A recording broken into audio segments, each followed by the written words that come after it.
Olá, muito boa tarde. É um prazer estar com vocês aqui neste encontro virtual. Em primeiro lugar, eu parabenizo, a todos por acompanhar essa palestra que a gente começa em breve, pelo assunto de hoje. Esse assunto, porque ele é devido à sua importância, não só para a situação dos servidores, para os servidores, mas também para o futuro do nosso país. Amadurecer esse debate, e fazer alertas sobre os efeitos nocivos da PEC 186 é uma urgência que nós todos temos. Essa live, ela é promovida pela AFENG, pelo Sindifisco e pelo Sindesp. Antes de começar a nossa conversa, eu tenho alguns lembretes para passar para vocês. Após a explicação do Dr. Nazário, nós vamos passar para as perguntas. Essas perguntas podem ser feitas ou pelo nosso chat aí do seu ladinho, no YouTube, no nosso canal do YouTube, ou também pelo WhatsApp da AFENG, que é pelo telefone 31, prefixo é o 31 97345 1064. Eu vou repetir. 97345 1064. Bom, o conteúdo desta live também ficará disponível a todos que desejarem acessar ele, no futuro próximo. E eu passo então agora a palavra para a diretora-presidente da AFENG, Maria Aparecida Lacerda Neto e Melônia Papá. Boa tarde, bem-vindos a mais esse encontro que as entidades AFENG e Sindifisco estão promovendo, transmitido diretamente do auditório da AFENG, na sede em Belo Horizonte. Eu quero desejar a todos uma tarde produtiva, quando vamos debater a PEC 186. Vou passar a palavra para o Marco Couto, que está presencial no auditório da FENG, para conduzir os debates, a apresentação e os debates com o professor Nazário. Boa tarde a todos, bom proveito. Boa tarde a todos, bem-vindos aqui à nossa palestra do Dr. Nazário para estar explicando para nós a PEC 186, e as consequências para os servidores de Minas Gerais. É um pedido aí que a gente vinha sentindo aí da base dos auditores, também agora nós estamos em parceria com o Sindesp, dos EPPGGs, e nós estamos aqui, tá todo mundo convidado a assistir, espero que ao final todo mundo saia bem esclarecido aí sobre a questão. Eu vou passar aqui a palavra para o João Vitor, presidente do Sindesp, para ele dar a mensagem inicial dele e a gente poder assistir a palestra do Dr. Nazário. Sejam todos bem-vindos e boa tarde. Bom, boa tarde a todos. Eu sou o João Vitor, presidente do Sindesp, Associação dos Especialistas em Políticas Públicas e Gestão Governamental, e quero agradecer a iniciativa desta palestra, e é num momento de união e de esforço em comum que pautas para os servidores públicos são essenciais, e essa é uma delas. Então, agradecer em nome de todos e boa palestra.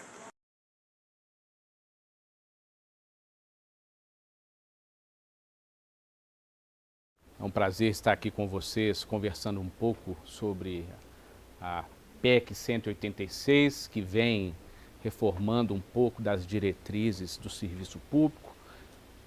Nós já viemos enfrentando outras reformas anteriormente.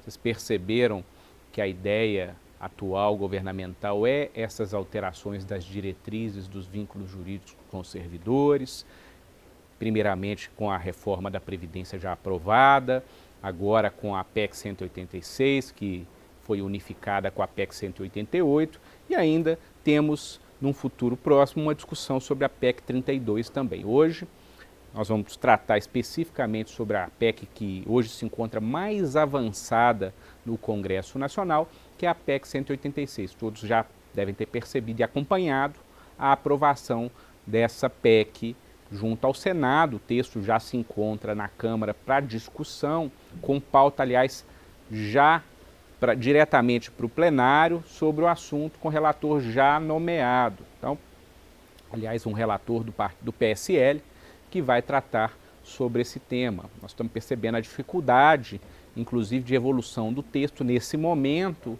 apesar de reconhecermos que muitos dos projetos iniciais do governo sobre o assunto foram dirimidos ou reduzidos em razão da atuação sindical e de alguns deputados, de alguns senadores que encamparam alguns questionamentos dos sindicatos em especial. Isso, em algum momento aqui nós vamos bater um papo com o presidente Marco, que talvez traga um pouquinho desse bastidor para a gente da política, que é importante, mas vocês vão perceber bem que o texto teve uma pequena evolução e ele, aí sim, apesar de muito ruim, ele é menos pior do que o inicialmente apresentado. Deixa eu conseguir passar aqui. E eles têm como diretriz, tinham inicialmente 3 diretrizes nessa PEC para tratar sobre o tema. A primeira era a limitação de direitos sociais e a retirada de garantias orçamentárias de vinculação da saúde e educação. Esse primeiro tópico, ele vinha alterando, por exemplo, o artigo 6º da Constituição, que é um artigo que trata especificamente dos princípios e dos direitos fundamentais do cidadão. E ele estava estabelecendo, dentro dos critérios a serem apurados e observados pela administração pública, a observância orçamentária em si. Ou seja, para que se aplicasse alguns direitos e garantias fundamentais do cidadão, eles estavam atrelando ao orçamento. E isso era um retrocesso considerável ante a evolução constitucional brasileira, que vem ao seu tempo protegendo até certo ano, eu coloco como marco temporal 1998, que até ali sim houve uma evolução da proteção dos direitos fundamentais do cidadão, e a ideia era exatamente essa, e de lá para cá veio tendo alguns prejuízos nesses direitos. E agora eles queriam relativizá-lo ainda mais, colocando um parágrafo lá no artigo 6º para dizer que eles estavam vinculados ao orçamento. Isso, com muito custo, foi retirado do texto constitucional e melhorou bastante nesse ponto a proteção dos direitos do cidadão e dos servidores, porque pelo menos no local que trata especificamente desses princípios, não mais será atrelado à questão orçamentária. Há também aqui um vínculo com a saúde e a educação. Eles queriam tirar aquela vinculação do orçamento da saúde e educação para deixar a atribuição ao chefe do Poder Executivo de definir os gastos. É uma situação assim, muito clara de prejuízo também, aqui não para o servidor em si, mas para a sociedade.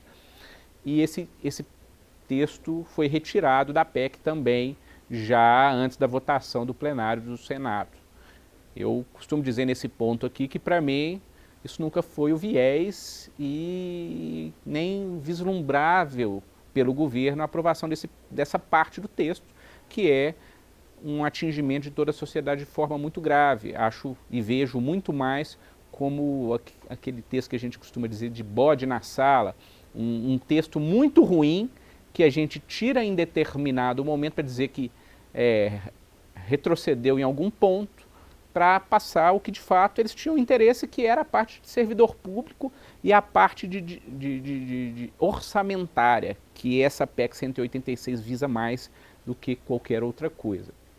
Então, qual que é a prioridade dessa PEC 186? E eles conseguiram, pelo menos nesse momento, aprovar essa parte prioritária.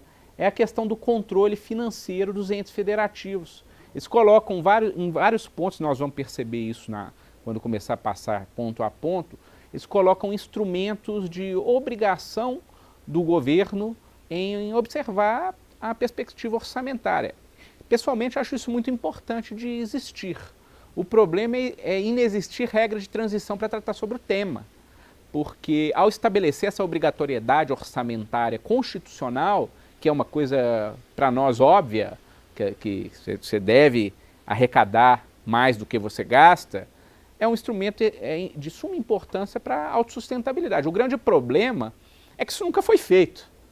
E agora eles querem estabelecer essas diretrizes lá na Constituição e, em contrapartida, se houver descumprimento, eles vão acarretar entre aspas, punições para a união obrigatória, para os entes facultativos. Nós vamos perceber isso mais à frente, mas especificamente a maior parte desses prejuízos são novamente para o servidor público, que eles vão ser prejudicados nos seus direitos dentro de planos de carreira, dentro inclusive de contratações para não repor o quadro, mas para observar os cargos vagos existentes que não estavam lotados. Muito disso nós vamos perceber que é um instrumento que o governo pretendia de fato aferir, inclusive para dificultar essa questão orçamentária e atingir o objetivo principal deles,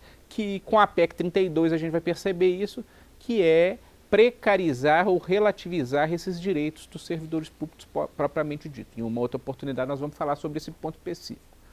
E ele, como último tema, vem regulamentando o direito aos benefícios emergenciais. E, aliás, esse tema último que nós estamos tratando nessa PEC emergencial é exatamente o discurso muito utilizado pelo governo para aprovar a PEC 186, exatamente porque eles dizem que o gasto foi demasiado com a primeira leva do benefício emergencial e não há orçamento que viabilize esse pagamento, a esse discurso governamental e, portanto, é necessário a implementação de congelamentos ou instrumentos para congelar obrigações do Estado com o cidadão e com o servidor público, né, para fins desse pagamento de auxílio emergencial.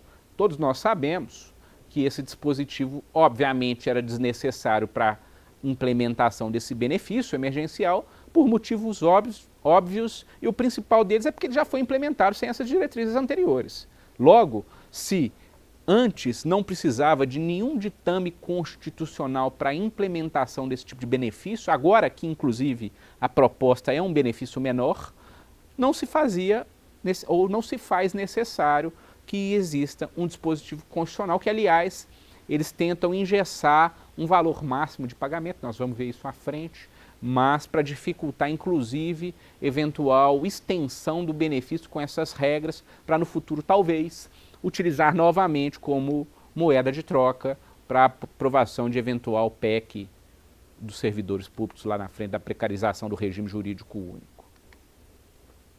O primeiro dispositivo que nós vamos tratar aqui é sobre essas limitações. Esse artigo 6º eu já disse que saiu, então nós estamos tranquilos nesse ponto, tá?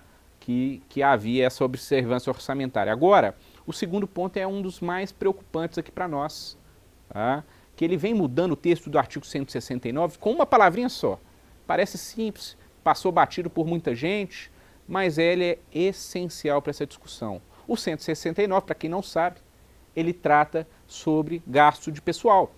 Então, você tem lá uma diretriz de gasto pessoal estabelecido na Constituição. Vocês vão perceber que todos os instrumentos que hoje, atualmente, vigem para fins orçamentários ou de estabelecer gatilhos de, entre aspas, congelamento, eles são todos vinculados a gasto de pessoal. É o artigo 169 da Constituição e lá no artigo 19 e seguintes da Lei Complementar 101. Ambos os casos tratam especificamente sobre gasto de pessoal. Com seu atingimento do gasto, você começa a aplicar alguns gatilhos de congelamento de direito em geral dos servidores públicos, tá?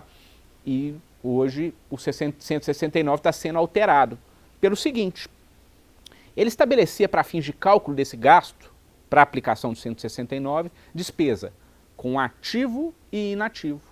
Em nenhum momento o texto constitucional trazia para nós a observância ou a obrigação de incluir nesse cálculo o inativo. E nós sabemos que com a inclusão do inativo, nós vamos ter muita dificuldade aqui no estado de Minas Gerais, por exemplo, de manter o gasto de pessoal dentro do controle da Lei Complementar 101. A tendência, se incluir ativos, inativos e pensionistas nesse gasto, é a gente entrar no limite prudencial. Se não agora, em muito pouco tempo, porque aí vai depender de outras arrecadações diretas e indiretas, esse acordo da Lei Candir, enfim.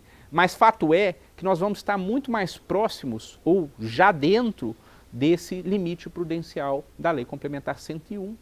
Então, a dificuldade e a grande preocupação nossa ao implementar essa palavra no artigo 169 é exatamente o atingimento do gasto pessoal e, em geral, quando a gente for tratar do 167, atingimento, inclusive, da despesa corrente líquida.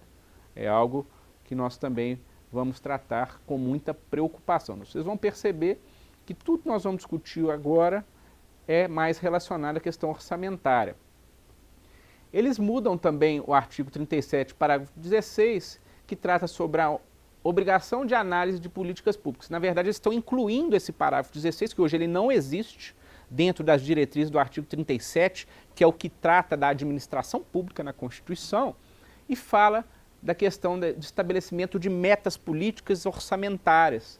E isso nos preocupa, porque pode ser, inclusive, se utilizado de má fé ou mal intencionado, como uma obrigação de atingimento de metas em determinadas carreiras, que pode ensejar, inclusive, a processos administrativos, por ineficácia daquele servidor público. Hoje nós sabemos que já houveram tentativas de implementação desse tipo de diretriz no projeto de lei complementar que tratava sobre processo administrativo disciplinar, e a ideia é hoje dar um aceno constitucional que quase imperceptível, que pode ser levado a esse tipo de interpretação. Eu vejo ele com bons olhos se de fato sempre a gente tivesse governo sério, governo que trata o servidor com respeito. Mas nós temos um problema histórico no Brasil, e aí é independentemente de partido, que dificulta esse tipo de tratamento com o servidor público. A tendência é utilizar esse tipo de instrumento para dificultar essa relação entre governo e servidor público. E isso nos preocupou bastante, tá? Daqui em diante, tem duas modificações interessantes. A primeira é sobre o que a gente chama de decreto de calamidade. De 167 em diante, nós vamos tratar sobre esse assunto, porque todos vocês perceberam que o decreto nacional de calamidade que foi decretado em razão da Covid-19, ela foi feita pelo presidente da República. Ele, por si só, entendeu naquele momento que era necessário um decreto de calamidade, e eu vou retificar o que eu falei por si só, na verdade tem toda uma equipe de pressão, enfim, mas por óbvio ele tinha a competência de fazê-lo, e ele decretou calamidade nacional. Isso tem todo um impacto, né? Nós sabemos hoje que tem a Lei Complementar 173 de 2020 vigente, e ela acaba estabelecendo gatilhos de congelamento de direitos dos servidores públicos. Ali, inclusive, há uma discussão de competência, né? Porque é uma lei federal, Lei Complementar 173, que trata sobre direitos dentro da calamidade pública, e não há participação na produção do texto dos deputados estaduais e dos vereadores, do governador e do prefeito. E esse texto vem estabelecendo obrigações a serem observadas pelo governador, aqui no caso do Estado de Minas Gerais, e pela Assembleia Legislativa, inclusive impelindo direitos e normas legais locais. Por óbvio, aqui há um vício constitucional de iniciativa na nossa concepção, eis que a Constituição define como competente para estabelecer diretrizes de plano de carreira, de direitos de servidores públicos, o chefe do poder local. Se você é servidor estadual, compete sim ao governador traçar esse tipo de diretriz. E essa norma, por óbvio, ela não teve essa iniciativa do projeto de lei do governador, e sim do presidente da República. Então, só aqui a gente teria um vício formal de iniciativa. E na mesma linha, há um vício material, que seria a própria violação da separação dos entes federativos, né, a autonomia do ente federativo em tratar de suas matérias, eis que há um comando da União para tratar sobre matérias do Estado. Então, aqui também, lá na Lei Complementar 173, trata nessa linha. Nós vamos tratar em vários pontos aqui desse mesmo argumento. Vocês vão perceber que a emenda constitucional que nós estamos discutindo agora, da PEC, ela vem atribuindo competências a normas constitucionais federais, né, a normas constitucionais e dispositivos da lei federal, complementar ainda que em caráter nacional, de competências que não são da Constituição e não são de lei complementar federal, elas são do governador e de lei estadual por força da Constituição. Muitos de vocês vão perguntar, ora, mas eu estou mudando a Constituição para tratar sobre esse tema. Isso é o que a gente chama de cláusula pétrea. Lá no artigo 60, parágrafo 4º da Constituição, há alguns elementos que não se pode tratar por meio de emenda constitucional. E um deles é exatamente a autonomia dos entes federativos, a competência privativa e originária dos chefes dos poderes. Tudo isso está sendo alterado por meio dessa PEC. Nos preocupa obviamente, em um determinado momento vai ser questionado em juízo, já há várias ações diretas de inconstitucionalidade tramitando sobre o tema, mas que nós temos que aguardar decisões do Supremo Tribunal Federal para dizer se cabe ou se não cabe, né? E quando eu disse da ação direta de inconstitucionalidade, eu digo sobre a Lei Complementar 173, por óbvio, que aqui a gente ainda está na PEC, e a PEC não pode ser objeto de repressão de texto apresentado pelo Poder Legislativo, exatamente pela separação dos poderes. Quando ela, por óbvio, for a publicação, isso vai ser questionado também. Mas aqui, em razão do 167b, há uma alteração da competência de quem atribui ou quem pode apresentar o decreto de calamidade, que eu acabei de dizer que é do presidente da República. A norma também vem alterando para dizer que não mais compete ao presidente da República fazê-lo, que vai passar a ter competência o Congresso Nacional para decretar o estado de calamidade e que o presidente da República agora vai ter a atribuição de solicitar ao Congresso o decreto de calamidade. Há uma redução, inclusive, das atribuições do presidente da República, tanto no argumento que passava a competência nacional estadual para nacional, aqui da mesma forma há um vício de constitucionalidade, independentemente do presidente da República, é uma competência do cargo e está sendo suprimida e encaminhada para o Congresso Nacional. Isso também há uma discussão técnica sobre essas perspectivas aqui, tá bom?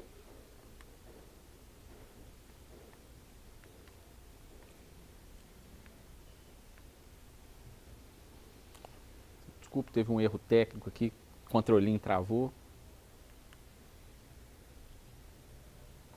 É o próximo. Passa para mim, por gentileza. Pode passar mais um. Obrigado.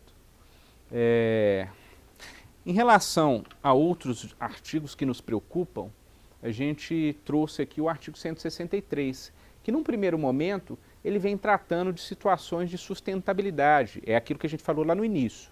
Vários momentos eles vão trazer diretrizes constitucionais para dizer que é importante o governo ser solvente, que é importante o governo controlar suas contas públicas, tudo isso vem no pacote que a gente está discutindo.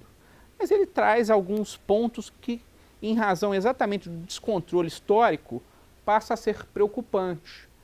E é exatamente o que a gente discute no artigo 163, porque ele autoriza que lei complementar que vai definir o que é sustentabilidade, como se dá essa sustentabilidade, algumas diretrizes nacionais sobre o assunto, possa estabelecer algum critério para a aplicação do 167A. Esse 167A, nós vamos tratar ele mais à frente, mas é exatamente o que mais nos preocupa nessa norma, que é aquela possibilidade de congelamentos de direitos dos servidores públicos, tá? Então, isso aqui é um dispositivo que muito nos preocupa, que está na norma jurídica, no projeto que eles estão apresentando.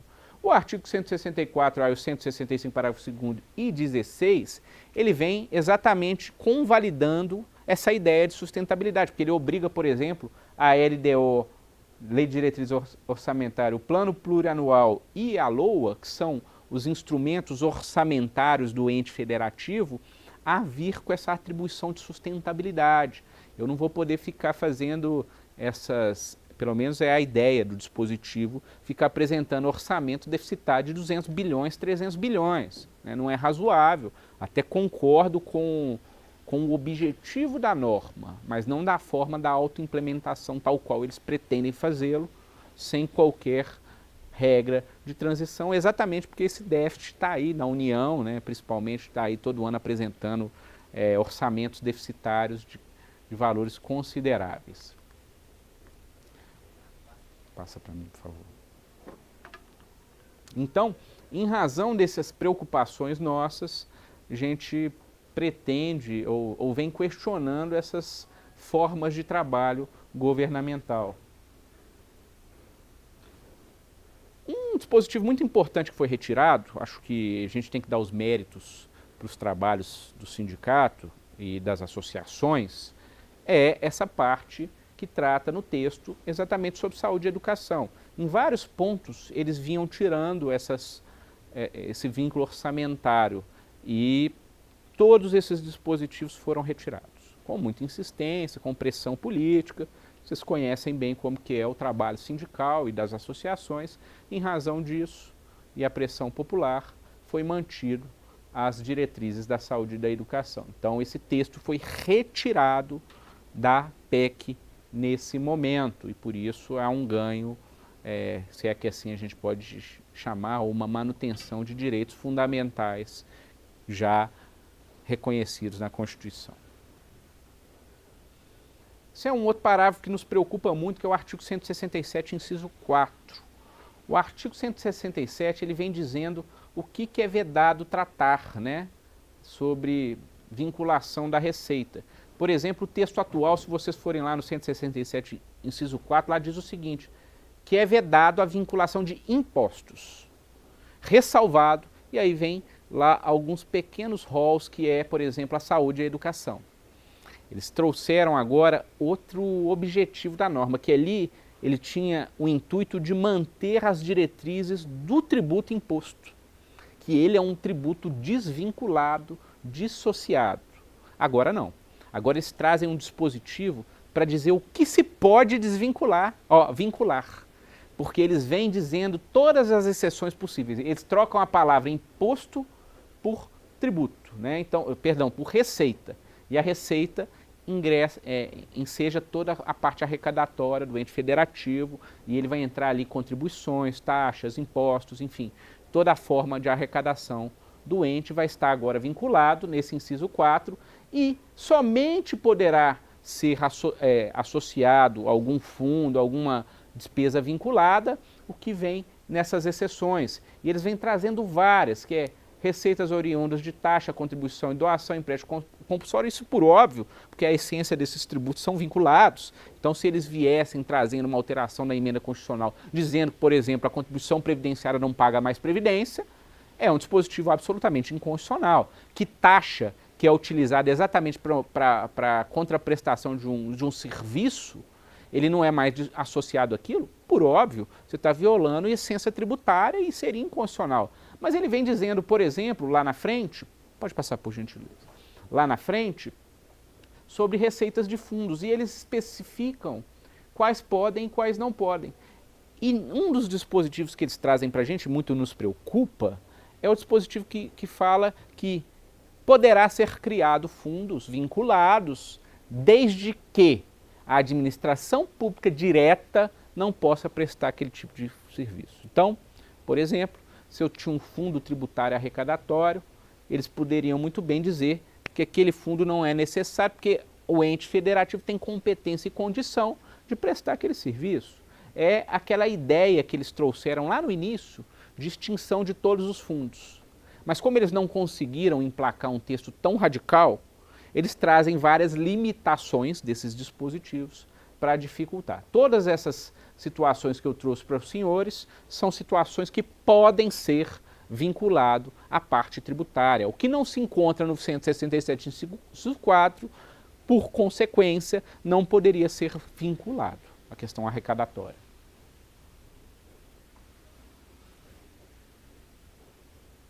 E nós trazemos aqui, até para uma crítica muito importante, que a gente não podia deixar batido, o parágrafo 4º que eles estão alterando. Já existe o parágrafo 4º na Constituição, lá no artigo 167, e ele traz para a gente a questão da permissão de vinculação de receita, hoje o texto atual, para especificamente garantir dívida. É para isso. E o que eles estão fazendo agora?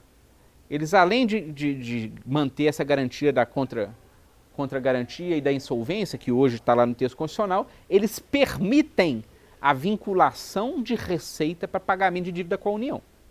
É um dispositivo que antes não existia, eles estão incluindo para poder viabilizar vinculação de receita para pagamento de dívida na União. Ora, é a União alterando o dispositivo constitucional para a benesse da União, porque eu não consigo compreender ou observar qualquer vantagem para um ente federativo de vincular receita para pagamento de dívida com a União. Eu acho que é algo que provavelmente, por meio de convênios e contra-garantias, vai passar a ser, se esse texto passar, obrigatório naquelas cláusulas contratuais de garantia de, por exemplo, empréstimo internacional, que o Estado vai ter que dar. Arrecadação de ICMS vinculado para pagamento de dívida da União, não há impedimento técnico com esse dispositivo parágrafo 4º. Ele vai passar a permitir esse tipo de manobra ou de, inclusive, pressão da União para garantia de dívida. Porque antes você podia garantir a dívida, você não podia pagar com ela. E aqui vem o fatídico 167A, que é o que a gente chama de regra de ouro. Na verdade, o Guedes chama, né? Eu não tenho coragem de dizer que isso é uma regra de ouro, não. É uma regra que prejudica o servidor público muito claramente. E aí que eu dividi para facilitar o entendimento nas diretrizes do 167A. Tá? Primeira coisa que a gente tem que compreender é como ele funciona. E vocês vão perceber que ele não vincula a despesa de pessoal, tal qual todos os outros instrumentos que hoje são vigentes. Ele vem trazendo para nós a apuração dos últimos 12 meses da relação entre despesa corrente e receita corrente. Ou seja, eu pego o que eu arrecadei com o que eu gasto de receita e chego no valor. Se ele der 95%, ou seja, se sobrar só 5%, eu estou dentro do dispositivo do 167 e ele pode ser aplicado, no caso dos estados e municípios. Eu trago aqui o conceito de receita corrente, inclusive isso aqui é do Tribunal de Contas da União, ele não é meu, que ele traz a receita corrente como somatório das receitas tributárias, de contribuições patrimoniais e industriais, agropecuárias, de serviços, transferências correntes e outras receitas também correntes.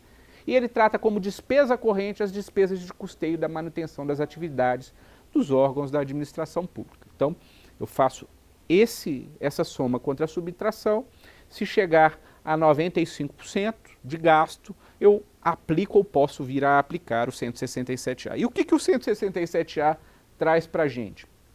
Primeiro que a gente tem que deixar muito claro que o texto do 167A utiliza o termo facultado, até muito bem trabalhado, que é um dispositivo que não deixa dúvida da inobrigação de aplicá-lo, né? A desobrigação do ente de aplicá-lo, porque se viesse um poderar, nós sabemos que no âmbito da administração pública o poderar é um poder-dever, ou seja, ele teria a obrigação de aplicá-lo. E quando eu trago ao texto é facultado, eu tenho uma interpretação mais clara para dizer para as pessoas que esse texto pode ou não ser aplicado de acordo com o entendimento do ente federativo local e aqui no nosso caso do estado de Minas Gerais. Então, cheguei aos 95% de despesa corrente, né, do produto da despesa com a receita, eu posso aplicar esses dispositivos que a partir de agora nós vamos tratar um a um, que aqui talvez seja o que mais nos interessa nesse nosso bate-papo. Tem outros dispositivos importantes, mas esse talvez seja o mais importante, que é o que a gente chama de dispositivo de congelamento do direito dos servidores. E isso muito nos preocupa. Então, cheguei nesse novo cálculo, eu posso vir e aplicar o inciso A. Ou seja, eu vedo o direito de conceder a qualquer título vantagem, aumento, reajuste ou adequação de remuneração. Então, eu grifei esse início porque o resto vem tratando para nós a quem é aplicado. Então, eu não vou poder mais conceder a qualquer título esse tipo de vantagem, ou seja, eu vou lá e muita gente vai me perguntar isso, eu tenho certeza. Quinquênio. Quinquênio é uma vantagem de caráter pessoal. Nós vamos discutir natureza jurídica do quinquênio, tudo mais, podemos discutir, mas ao final nós não temos como dissociar o quinquênio de uma vantagem de caráter pessoal. Ela tem suas atribuições, ela decorre de uma progressão no tempo, então nós vamos discutir como se chega a isso, se ela pode ser tratada como vantagem ou não, mas por óbvio, quando eles trazem o termo a qualquer título, eles acabam dando margem à interpretação de vedação desse direito. Tá? Então, a priori, a interpretação é que aqui está o quinquênio, que aqui está aumento de carreira por essas negociações sindicais e das associações, tudo isso estaria aqui nesses reajustes remuneratórios. E ele não atinge só o servidor público do executivo nesse caso, vocês vão perceber que ele poderá atingir a todos, porque diz que os membros do poder ou de órgão, de servidores e empregados públicos e militares. E aqui eles trazem uma exceção óbvia, mas eles fizeram questão de colocar, que é exceto dos derivados de sentença transitada em julgado ou de determinação legal anterior ao início da aplicação de medidas de que trata esse artigo. Ou seja, processo terminou, por óbvio, o ente tem a obrigação de cumpri-lo. Né? Ele não tem mais como discutir esse tipo de situação. E o segundo é direito adquirido. Né? O dia que a gente não respeitar direito adquirido, nós vamos ter uma insegurança jurídica muito grande. E, por óbvio, o Estado vai ficar numa situação muito precária. As pessoas vão deixar de fazer concurso público, você não sabe o dia de amanhã, o cidadão pode vir cortar o seu direito porque ele quer. Né? Então, o mínimo que se espera dos entes federativos, seus governantes, é a observância de direito adquirido. Mas vocês vão perceber que esse dispositivo não excepciona tudo e é muito perigoso. Vocês vão perceber que eles usam o termo trânsito em julgado para cumprir ordem judicial. E é uma situação gravíssima, porque ele está dizendo o seguinte: se houver uma liminar judicial determinando a implementação de um quinquênio para um servidor público que deixou de contabilizar aqui no Estado a turma muito antiga, um período averbado de outro ente, né, a turma anterior a 91, se eu não me engano, essa turma tinha o direito desse quinquênio. Aí ele vem e diz o seguinte: a pessoa veio atrasado, averbou lá e ganhou em juízo porque o tempo dele era anterior, logo precisava ser computado, é direito. Aí vem, porque é uma liminar, eles dizem o seguinte: não, nós não iremos cumprir porque o 167A me permite o descumprimento, eis que eu já me encontro a 95%. É uma possibilidade. Ele pode adotar esse dispositivo da linha A para impedir cumprimento de ordem judicial. É seríssimo e preocupante esse tipo de diretriz, principalmente no bojo da Constituição da República. Porque eu estou dizendo que eu considero a atribuição exclusiva do judiciário, que é a imposição decisória, né, para manter a segurança jurídica e o Estado democrático de direito como precária, porque o ente federativo assim, porque o executivo assim entendeu, por exemplo. Né? É muito preocupante. Ele pode também, ele veda também criação de carga, emprego ou função que implique o aumento de despesa. Isso aqui já existe. Se os senhores forem lá na Lei Complementar 101, né, há um dispositivo lá no artigo 22, que diz que a criação de carga, emprego ou função, se você atingiu 95% de despesa com pessoal, não pode ser efetuado se houver aumento de despesa. Né? A alteração da estrutura de carreira que implica aumento de despesa, esse também é um dispositivo que se encontra lá na Lei Complementar 101. Tá? Não é novidade, ele se encontra lá. Lá na 101, por exemplo, quando ele trata de concessão, ele é mais brando. Tá? E por isso ele vem aqui com muito mais afinco e preocupação da nossa parte, esse dispositivo. Admissão ou contratação de pessoal. Também veda contratação e admissão de pessoal e traz as exceções. Basicamente, as exceções ali estão tratando do seguinte: cargo comissionado de chefia, se eu estou repondo o quadro, eu posso contratar. Da mesma forma, servidor público. Então, o servidor aposentou, morreu, o cargo vagou, eu posso vir e colocar um outro servidor público no lugar, porque eles consideram que isso não é aumento de gasto. Lembrando o seguinte: não adianta a carreira já ter o cargo implementado. Aquele cargo necessariamente precisa ser ocupado. Por exemplo, aqui na Fazenda, na Auditoria Fiscal de Tributos do Estado de Minas Gerais, há diversos cargos que se encontram vagos. Se esse dispositivo estivesse implementado pelo Estado, eu não poderia dar posse a novos servidores públicos naqueles cargos vagos. Para utilizar, para conceber posse a eles, eles teriam que entrar no lugar de um aposentado ou de um óbito de um colega, sob pena de violação desse inciso D lá do 167. Tá? A contratação temporária do artigo 37, inciso 9, também, porque aquilo ali, obviamente, tem que ser excepcionado, porque é o excepcional interesse público. Né? Eu entro em calamidade, eu não tenho médico suficiente aqui na Covid, preciso contratar, mas eu estou dentro do 167A. Eu preciso viabilizar instrumentos para o ente contratar para essas pessoas. Isso é uma questão até óbvia, mas ele se encontra ali expressamente previsto. Reposição temporária para prestação de serviço militar e de alunos de órgãos de formação de militares. Eu não vejo isso como essencial, só se a gente estivesse em guerra, não é o caso. Então eu vejo aqui com muita cautela, ainda que seja para a força auxiliar, por exemplo, a polícia militar, se há uma vedação ali, da mesma forma que para o servidor público normal, a gente já trabalha com a polícia com aquele número de gente, por exemplo. Então eu vou vagou, né, a inatividade, lá não é aposentadoria, é inatividade, eu coloco alguém no local. Nessa linha, eu não veria nenhum problema, mas aqui eles trazem algumas diretrizes um pouquinho diferenciadas, principalmente para a FAB. Né? Ele veda também a realização de concurso público, eu não posso mais fazer concurso público, ressalvado se for para repor pessoal, que aí é o dispositivo anterior, isso é uma questão muito óbvia, não denota mais explicações do que isso, para dizer que o concurso só pode nomear as pessoas para repor. E aqui é um outro dispositivo que muito nos interessa, que é o F, lá do 167A, parágrafo 1º. Ele vem trazendo para a gente criação ou majoração de auxílios, vantagens, bônus, abonos, verbas de representação ou benefícios de qualquer natureza, inclusive de cunho indenizatório. Primeiro que o indenizatório é uma situação muito grave, porque, na verdade, verbas de natureza indenizatória, elas não são remuneratórias, elas decorrem de uma reposição financeira ao qual aquele servidor público teve. Né? Por exemplo, eu tive que fazer uma viagem pelo Estado, existe uma lei que prevê um pagamento de natureza indenizatória e eu não vou poder utilizá-lo, né? Porque eu não posso criar ou majorar esse tributo, aquilo era insuficiente, eu estou corrigindo uma verba de natureza indenizatória. Isso, para mim, é um dissenso.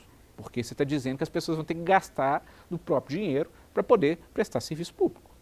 Não é minimamente razoável esse tipo de vedação expressa. Criação, majoração dos demais auxílios, abonos e verbas de representação ou benefício de qualquer natureza, eles já estão mais ou menos alinhados dentro lá da linha A. E eles vêm aqui para complementar essa situação. E aqui naquela mesma linha para dizer que só se for transitado em julgado ou determinação anterior à aplicação das medidas. Vocês vão perceber que muita coisa aqui é igualzinho o decreto de calamidade. Lá tem vários engessamentos para utilização, lá inclusive usa o termo quinquênio, que vai ser um dos nossos bate-papos aqui, imagino, para falar que não pode conceber quinquênio no período da Lei Complementar 173, no período de calamidade. Lembrando que o 167A não é calamidade, senhores. O 67A que nós estamos tratando agora é para qualquer situação ao qual o Estado de Minas Gerais esteja com 95% de gasto. Se ele estiver nessa situação, ele pode implementar um 67A, facultado, mas ele pode. Ele não tem que estar em calamidade. Em situação normal, ele vai poder estabelecer esse tipo de diretriz preocupante. Criação de despesa obrigatória também é vedado, a adoção de medida que implique reajuste de despesa obrigatória acima da variação da inflação, observada a preservação do poder aquisitivo referido no inciso 4, artigo 7. O que é o inciso 4, artigo 7? É a obrigação de pagamento do salário mínimo. Então, quando é caso de reajuste para fins de salário mínimo, ele deve ser mantido a sua aplicação. Eles não podem deixar alguém ganhar menos que o salário mínimo por falta de reajuste inflacionário. Tá? Criação e expansão de programa de linha de financiamento, bem como remissão, renegociação, refinanciamento de dívida, que implique ampliação de despesa com subsídios e subvenções. Isso é importante se encontrar, se a gente está discutindo congelamento de dívidas, eu também tenho que vedar essas perspectivas de desonerações fiscais. É bem importante, aqui vai ter alguns elementos tributários que nós vamos discutir, para fins de manutenção da diretriz mínima. Porque se eu estou deixando de dar reajuste para o servidor, eu não posso ficar desonerando tributo, né, para empresário. Eu preciso ter um mínimo de senso quando eu estou trabalhando, mínimo de discurso. E aqui eles trazem algumas especificidades quanto a isso. Por exemplo, a vedação de concessão, ampliação de incentivo ou benefício de natureza tributária. Beleza? Isso aqui muitas vezes se discute se aqui está o abono de permanência, mas aqui é uma outra conversa que a gente tem que ter. Suspensão de progressão, promoção funcional em carreiras de agentes públicos, quando os respectivos interstícios se encerrarem no exercício financeiro mencionado no CAPT, excetuado aquelas que implicarem provimento de cargo ou emprego anteriormente ocupado por outro agente. Ou seja, o que ele está falando aqui? Se eu preenchi o requisito de progressão e promoção dentro da aplicação do 167A, um dia, eu precisei de um dia dentro do 167A, eu não posso implementar. Eu só vou poder implementar nessas situações em dois momentos importantes. Primeiro, se eu já tenho direito adquirido anterior. Segundo, se eu vim de outra carreira ininterrupta, e eu trouxe o tempo. Aí, se aquilo ali tem alguma influência, eu vou ter direito a fazer a progressão em promoção, tá? Mas ambos casos, se vocês perceberem bem, de direito adquirido. Se eu preenchi antes, eu tenho direitos adquiridos sobre esse tipo de situação jurídica. Lembrando que além dos 95%, ainda há uma piora no quadro, e essa talvez seja mais grave. Porque lá no CAPT, eles não dizem como eu posso implementar. E quando a gente não fala, é necessário uma lei local dizendo. Em geral, você não pode simplesmente remeter a decreto quando não há um dispositivo constitucional dizendo que você pode regulamentar por decreto, que é o caso lá do CAPT. Só que no parágrafo 1º, ele traz uma situação muito grave, bem grave. Primeiro porque ele trata de uma precariedade, ele possibilita a utilização com 85%. Né? É um instrumento seguinte, aquilo tudo que eu falei lá da despesa e receita a 95%, existe um instrumento que facultativamente eles podem usar a 85%. Até não faz sentido ter o CAPT e ter esse, se ambos são facultativos. Principalmente por causa do que está escrito no parágrafo 1º. Porque, veja bem, se eu for aplicar o parágrafo 1º a 85, eu estou aplicando ele antes, correto? Porque o 85, por óbvio, eu atingi antes de 95. E ele viabiliza que, por meio de ato, ele implemente. Ou seja, qual que é o ato? Pode ser um decreto, uma portaria, não define qual é. E como ele, numa primeira leitura, a gente pensou assim, obviamente que é lei. Não tem o menor cabimento tratar de uma situação tão séria por meio de decreto. Só que quando você continua lendo os dispositivos que tratam sobre o assunto, você percebe nitidamente que eles estão falando de decreto.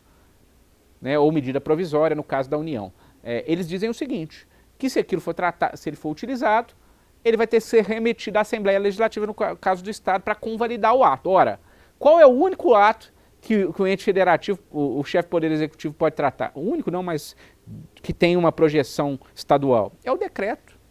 Então ele vai fazer um decreto, que ele não precisa remeter o decreto a priori ao Legislativo, ele implementou. E ele vai ter que ser convalidado. Então aí sim eu vou remeter ele para uma convalidação do Poder Legislativo. Ora, nesse período ele já está produzindo seus efeitos. Então, há um congelamento de tudo isso que nós conversamos com base nesse parágrafo muito sério. Eu faço questão de lê-los para não deixar dúvida para ninguém. Está escrito o seguinte, quando o resultado de apuração que a despesa corrente superar 85% da receita, então assim, muito claro isso que eu disse, é 85%, sem exceder o percentual mencionado no CAPT, que é os 95%, e eu até não sei como que ele vai fazer, ou seja, eu não cheguei a 95%, mas já atingi 85%, as medidas nele indicadas poderão ser no todo ou em parte implementadas por ato do chefe do Poder Executivo, com vigência imediata. O texto não deixa dúvida que ele fez o decreto, ele entra em vigência imediatamente, produzindo seus efeitos. Ou seja, ele vai poder implementar no todo ou em parte o dispositivo do 167A com base nisso. E, em razão disso, ele implementou, fez o dispositivo, estabeleceu quais são os critérios que ele vai aplicar pelo 167A e, a partir disso, ele vai remeter ao Legislativo em regime de urgência, tal qual está escrito lá no parágrafo 2º. Ok? E no parágrafo 3º diz, para não deixar dúvida que nós estamos tratando de um ato unilateral do chefe do poder, que o ato perde eficácia reconhecida a validade dos atos praticados na sua vigência quando? Rejeitado pelo Poder Legislativo, ou seja, eu fiz o ato, encaminhei para o Poder Legislativo, o Legislativo virou e falou, não, isso aqui não tem cabimento, nós estamos rejeitando. Então, ele está revogado, rejeitado e passa a não produzir mais efeitos. Primeiro, daqui a pouquinho nós vamos discutir o efeito desse período que ele ficou vigente. Tá? Outra hipótese passou 180 dias sem se utilizar a sua apreciação, ou seja, está lá no Legislativo, não teve apreciação, ele perde eficácia também. E a outra é quando perdeu o prazo, ou seja, ele fez uma calamidade por tempo determinado e chegou no tempo. Encerrou, ele não fez um novo decreto para dizer se vai renovar o tempo, ele perde a eficácia. São as três hipóteses em relação a isso, sobre a avaliação do Poder Legislativo. Lembrando que no Judiciário é o presidente do Tribunal de Justiça que vai encaminhar. Tá? Qual que é o prazo para essa análise lá do 95%, 85%? Vai ser todo dia? Não. Eles estabeleceram bimestralmente. Então, a cada bimestre, ele pode aplicar esse dispositivo do 167A, se assim ele o entender. É uma situação muito grave, porque o servidor público passa a ficar um pouco refém da administração pública, que a cada 2 meses eles vão verificar, aferir se atingiu ou não se atingiu, e em geral vai atingir pelo menos os 85%, principalmente com a inclusão do inativo e pensionista no cálculo. Eu vou atingir os 85%, provavelmente, aqui no estado em especial, a gente vai ficar numa situação de negociação constante sobre um assunto constitucional. É algo muito sério, é uma retirada de direitos, uma precarização dos serviços públicos, ainda que indireta. Mas a gente vai perceber que a gente não vai ter segurança jurídica mínima para tratar sobre direito de servidor público. Se toda vez que o Estado tiver um mau gasto, eu congelar a carreira, eu não poder dar progressão, promoção, quinquênio, todos os direitos do servidor público eu não vou poder pagar. É algo que precariza consideravelmente. E qual que é a consequência dessa suspensão em progressão e promoção? E aqui é um dispositivo muito importante, porque ele começa a trazer algumas diretrizes expressas. Porque lá, vocês vão lembrar bem lá da Lei Complementar 173, que trata sobre a calamidade, eu faço questão de lembrá-los. Lá na 173, há, por exemplo, margem de inaplicabilidade do congelamento para o caso de quinquênio, porque ele diz que não pode dar, mas não diz que eu não posso dar depois, por exemplo, ou que eu não posso utilizar aquele tempo. Ou seja, lá no 173, aliás, ao que tudo indica hoje, é a interpretação da AGE. Nós estamos aqui no decreto de calamidade, você faz jus ao quinquênio no meio do caminho, eles reconhecem o direito, mas eles não lhe pagam. Quando acabar a calamidade, eles restabelecem o seu direito e dali para frente eles irão lhe pagar. Essa é a diretriz lá do site da Secretaria de Planejamento, é a diretriz, inclusive, com base num parecer da AGE, que está publicado lá, inclusive remete lá no site da CEPLAG a esse parecer. Então, é muito claro que hoje eles deram essa interpretação à Lei Complementar 173, porque ela não veda expressamente a utilização desse tempo. Aqui é mais grave. Eles não dão esse tipo de margem de interpretação, porque lá no parágrafo 5º eles dizem expressamente o seguinte, que o período em que vigorar a medida de que trata o inciso 2 do CAPT não será considerado para concessão de futuras progressões ou promoções. Ou seja, para progressão e promoção eu não vou poder utilizar aquele tempo. Pelo menos eles colocam que é para esse tempo. Então para quinquênio eu vou poder usar. Mas para progressão e promoção, eles dizem que eu não vou poder utilizar esse tempo que você efetivamente elaborou. É algo que, principalmente quando o critério dessa progressão e promoção é tempo de serviço, eu entendo que é equivocado, aliás, ilegal, esse encaminhamento dado pelo governo. A discussão de congelamento, entre aspas, já é inconstitucional por si só. A impossibilidade de utilizar de um tempo efetivamente elaborado tal qual a norma legal local determina, aí para mim a inconstitucionalidade é plena, não tem nem muita discussão que viola direitos fundamentais individuais, questão da irredutibilidade, do direito à aplicação do plano de carreira do servidor público, tem várias discussões dentro disso, de irregularidade dessa proposta apresentada. Inclusive, para eles se protegerem, eles colocaram lá que não produz efeito financeiro para trás. Aqui, vocês tinham direito, o plano de carreira fala que tem, mas nós congelamos e nós não vamos te pagar nada não. Essa questão, por exemplo, do quinquênio hoje, que eles reconhecem e não pagam, certamente vai ter judicialização, tá? Essa discussão no futuro, mas eles tentam implementar, lá na 173 também tem esse dispositivo, tá? Aqui não é tanta novidade não, tentam implementar por meio de lei para dizer o seguinte, eu vou violar o seu direito e a Constituição vai dizer que, além de violar o seu direito, eu não vou lhe pagar. É uma questão, por óbvio, irregular.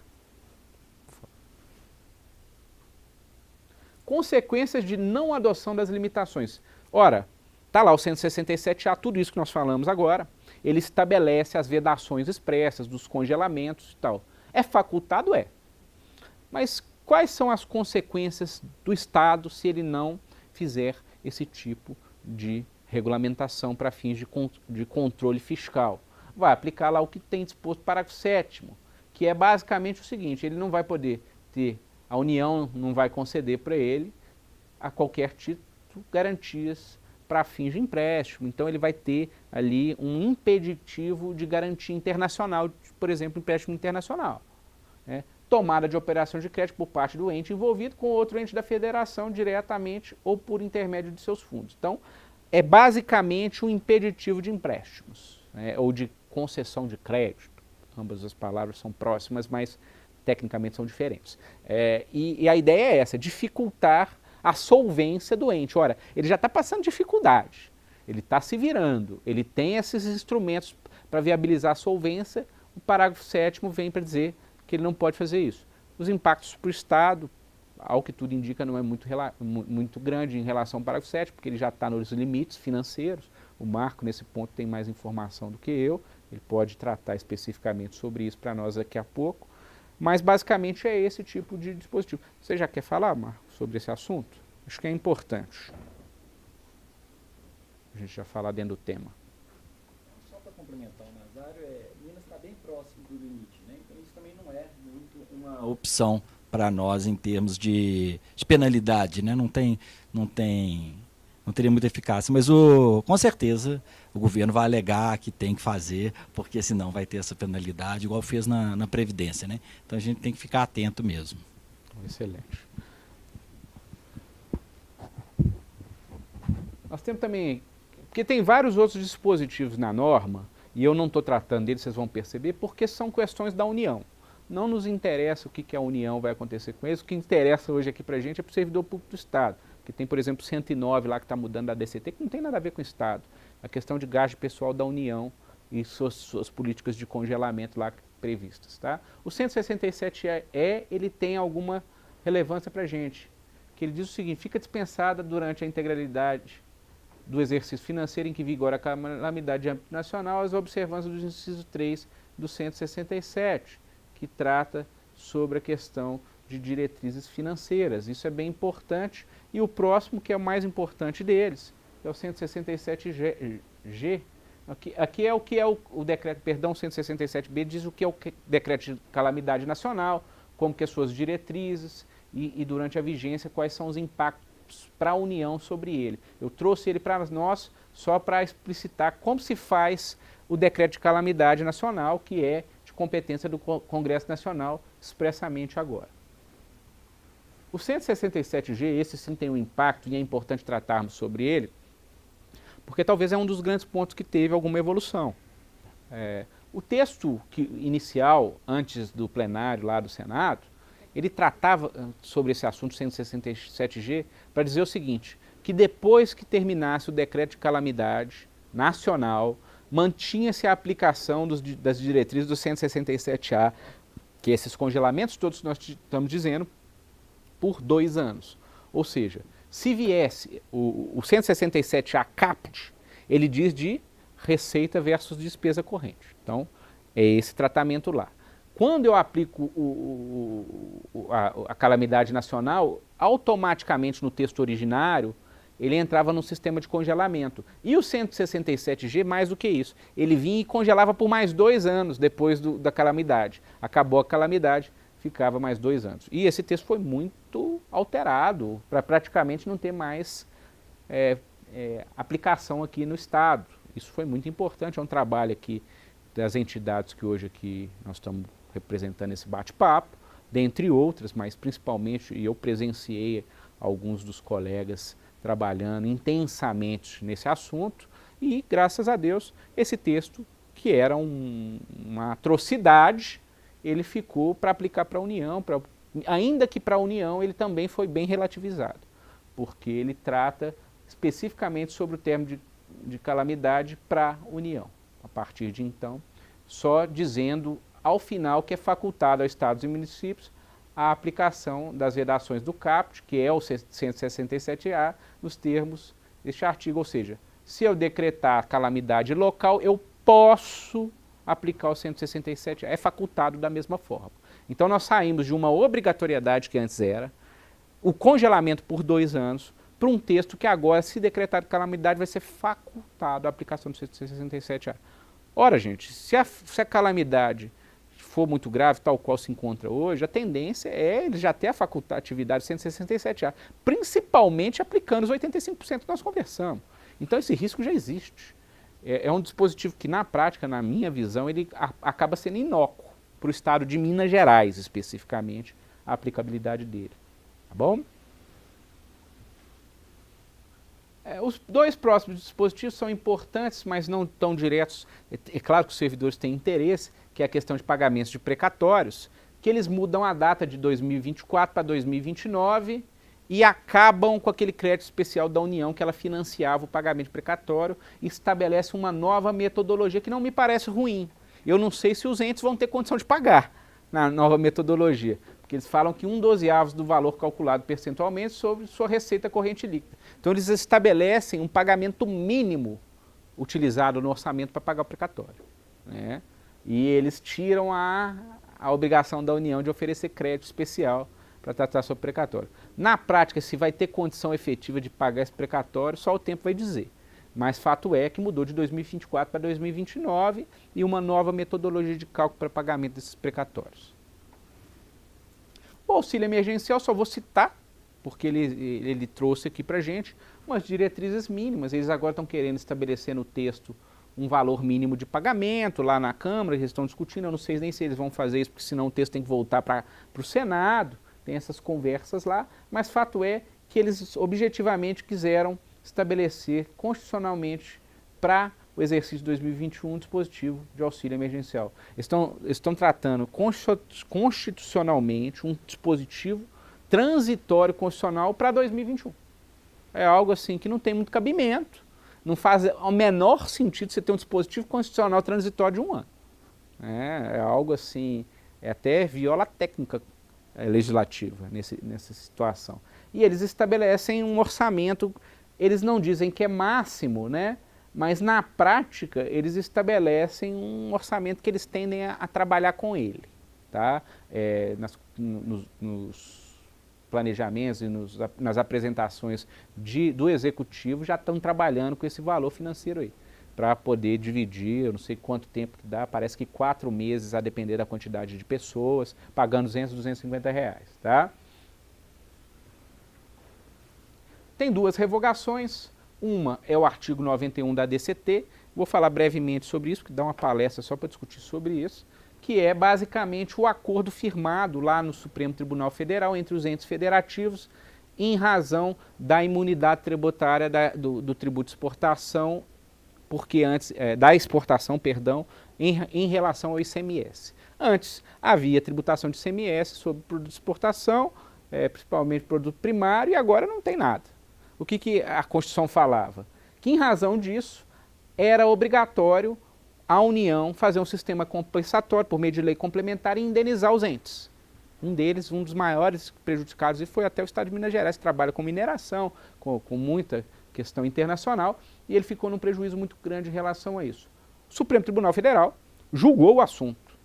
O Gilmar Mendes, então relator, disse que tinha que pagar, que tinha que estabelecer um sistema, o TCU precisava apurar o cálculo para poder pagar. E nesse caminho foi feito um acordo dentro do Supremo Tribunal Federal, pós-decisão favorável ao Estado, e na prática os estados, municípios, está todo mundo desesperado para conseguir dinheiro, fizeram um acordo que, na minha visão pessoal, é muito ruim para o Estado, realmente muito ruim, financeiramente falando, mas que vai pagar valores fixos, e um dos dispositivos do acordo era a revogação do 91. Por isso que eles trouxeram essa revogação desse dispositivo nessa PEC. Inclusive lá eles têm 3 hipóteses, uma que revoga o 91, se eles não conseguirem revogar o 91, e uma outra diretriz lá específica sobre o tema. Passa por gentileza. É exatamente essa ADO 25 do Gilmar Mendes, eu trago o texto dela aqui, nós não vamos tratar sobre isso. Para quem tiver curiosidade, o acórdão está na internet, lá no site do Supremo Tribunal Federal, para adentrar um pouquinho mais sobre esse tema. E a revogação da linha de crédito de pagamento precatório, que é o da ADC, é o artigo 101 da DCT, que tratava sobre a obrigatoriedade da União oferecer crédito para as pessoas, para os entes pagarem precatório, e agora não existe mais. Beleza? No mais é isso. Eu fico sempre à disposição para a gente bater um papo sobre esse assunto, e muito obrigado pela paciência de me ouvir. Um grande abraço.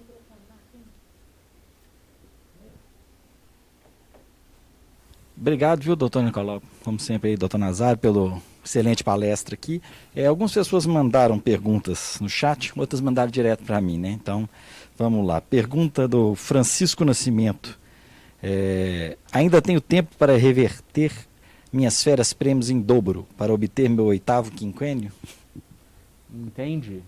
Como a férias prêmios foi adquirida anteriormente, o próprio dispositivo ele permite a utilização desses direitos antecedentes. Então tem que, claro, é passível de questionamento, mas da forma que o texto se encontra, ele permitiria essa utilização sim.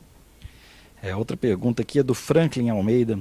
Caso esse pacote de maldades seja aprovado, muda algo em relação à lei complementar, né? 173? Em relação a 173, não, porque são dois dispositivos absolutamente diferentes. A lei complementar 173, ela trata sobre a calamidade. Então, é nessa situação que atualmente a gente vive na Covid. Mas nada impede, por exemplo, se aprovar esse texto, de acumular o que não existe na lei complementar 173, utilizando-se da lei do dispositivo da 167A. Elas, entre aspas, são complementares de maldade. Ok. Uma outra pergunta que me mandaram aqui também, Salmo, outra colega pediu para não colocar o nome dela, que ela é tímida. As pessoas estão perguntando o seguinte: esse é um ano que muitos servidores, no caso do fisco, estão fazendo quinquênios. E com receio do Estado vir a aplicar, eventualmente, os dispositivos da 186, eles têm pessoas que têm condição de aposentar. Eles estão pensando se é conveniente para eles, se é necessário, eles fazerem aquele arredondamento. Eles já têm 4 anos e meio de integrados, eles podem fazer aquele arredondamento. Na questão da 173, quando ela saiu, a AGE falou que continuava valendo o arredondamento depois da 173. Como é que ficaria isso à luz da 186? Para essas pessoas que estão nessa situação de arredondamento, para puxar um quinquênio e de repente ir para a aposentadoria? A 186, na verdade, ela veda a utilização desse tempo para fins de progressão e promoção, né, num segundo momento. Ela congela em um primeiro momento, por óbvio. Então, enquanto vigente o 167A, em tese eles não concederiam esse direito. Mas, por se tratar de um direito adquirido, eu tenho um entendimento da aplicação do mesmo raciocínio anterior, porque a vedação é exclusiva para progressão e promoção em relação a esse tempo, entre aspas, congelado no período da 167A. Só mais uma pergunta difícil, que essa é difícil de responder mesmo, é que eles me perguntam também. Na 173... na lei complementar, apesar de lá estava disposto lá as questões do congelamento, aqui em Minas a interpretação foi uma interpretação boa, né, da Advocacia Geral do Estado. Ela permitiu que as pessoas continuassem, falou que o Estado deveria continuar publicando, no caso dos adicionais de tempo de serviço, né, publicando na vigência da 173, ou seja, até 31/12 desse ano, mas diferindo, né, os efeitos financeiros para a partir de 1º de janeiro de 22, ou seja, esse período você não recebe, vai receber a partir dali. A mesma coisa nas férias prêmio, ele publica, você só pode gozar elas a partir de 1º de janeiro de 22. Esse entendimento você acha que permanece no caso da 173 e da 186, e no caso da 186, você acha que afeta alguma coisa a publicação de férias prêmio? Vamos lá. Em relação a isso, na verdade eu tenho um pensamento, apesar de ser prejudicial para o servidor público, tá? Eu entendo que essa interpretação é equivocada da AGE sobre a perspectiva de implementação e não pagamento, tá? Mas, por óbvio, é uma interpretação favorável e a gente tem que louvar esse tipo de atitude do governo, porque eu entendo que o dispositivo é inconstitucional, é uma outra argumentação da minha parte, né? Mas, da mesma forma, se lá a interpretação foi nessa linha de afastamento, não vejo motivo que enseje uma não interpretação conforme a Lei Complementar 173. Lembrando que eu tenho um posicionamento quanto ao texto, que tanto a 173 quanto a PEC 186, elas proíbem a concessão no período que estivessem utilizando tanto a Lei Complementar 173 como o artigo 167 de publicação de benefício, porque isso eu estou concedendo ainda que eu não esteja pagando. Há uma concessão e ali há uma vedação quanto a isso. Uma pergunta aqui da Silvia Silvestrini. um servidor que em 3 meses iria adquirir o direito de contar em dobro férias-prêmio para fins de adicional e adquirir um quinquênio quando da aposentadoria, perderá esse direito? É uma pergunta complexa, né? É na mesma linha que eu disse, vai depender um pouco da interpretação que a AGE vai ter sobre o tema. Perder o direito em si você não vai. A questão é que eventualmente vai ser congelado e vai ter que aguardar. Mas tal qual eu já expliquei lá no início, eu entendo que é inconstitucional os dispositivos, o encaminhamento todo é equivocado. E na minha visão você teria o direito, inclusive, da data ao qual você preencheria o direito. Última pergunta aqui, tá? Se chegar mais alguma a gente encaminha depois para o doutor Nazário. Suzane Pires de Souza. Eu acho que essa pergunta eu vou ter que responder, mas eu vou fazer para você ali. Como está a situação de Minas nesse caso dos 95%? A PEC diz que até agora todos os poderes e órgãos implementam os gatilhos. O Estado não poderá pegar empréstimo. Como está a situação de Minas? Esse acionamento de gatilhos pelos poderes é fácil? O Marco, nessa parte financeira, ele sabe bem mais do que eu e tá... Porque veio o resto da pergunta, mas na primeira parte, olhando 2020, pelo menos no caso nosso lá do Executivo, estava dando 97. Como nós não estamos pagando juros da dívida, daria 92. Se olhasse sem os juros. Mas ela pergunta aqui, esse acionamento de gatilhos pelos poderes é fácil? Aí essa eu acho que já é para você. É fácil? Eu imagino que ela esteja perguntando se precisa de lei, como que se dá. O caput do 167A, nós temos uma interpretação que ele é por lei. Só que lá no parágrafo que trata sobre 85%, tu remete a decreto. Então, entre usar uma lei que o caput obriga o governador a utilizar, por exemplo, e usar um decreto que o outro dispositivo que facilita ainda o percentual para ele utilizar, obviamente, ele vai utilizar o decreto, né? Eu não tenho dúvida disso. E é muito perigoso. Como você falou ali, você levantou a dúvida que ninguém tinha trago ainda, né? O Hélio Guimarães aqui está colocando, vou permitir fazer mais uma. Abono permanência vai ser prejudicado? Há uma possibilidade, nós vamos discutir se ele é uma verba, a natureza jurídica da verba, e ele tem uma discussão de ser uma natureza jurídica sui generis, né? Última decisão do Supremo, antigamente se tratava de uma natureza tributária de imunidade, hoje ele tem uma natureza indenizatória, na verdade ele é remuneratório para fins de teto e indenizatório para fins contraprestacionais. Por isso que ele tem uma natureza sui generis. Da forma que se encontra ali, ele usa verba de qualquer natureza, né? Ele usa termos que a princípio congelariam o direito. Mas eu compreendo, e aí eu vou terminar esse espaço que é importante, que esses dispositivos tratam sobre direitos administrativos. E o abono de permanência ele é um direito vinculado ao direito previdenciário. Inclusive, ele se encontra expresso constitucionalmente lá no artigo 40, né, dentro dos parágrafos lá, antigamente no 19, e, portanto, eu tenho uma visão que ele tem que ser pago, até porque ele é um dispositivo constitucional. E um outro dispositivo da Constituição não pode afastar ele, até pela própria interpretação normal de dispositivos constitucionais, que norma geral não afasta norma específica.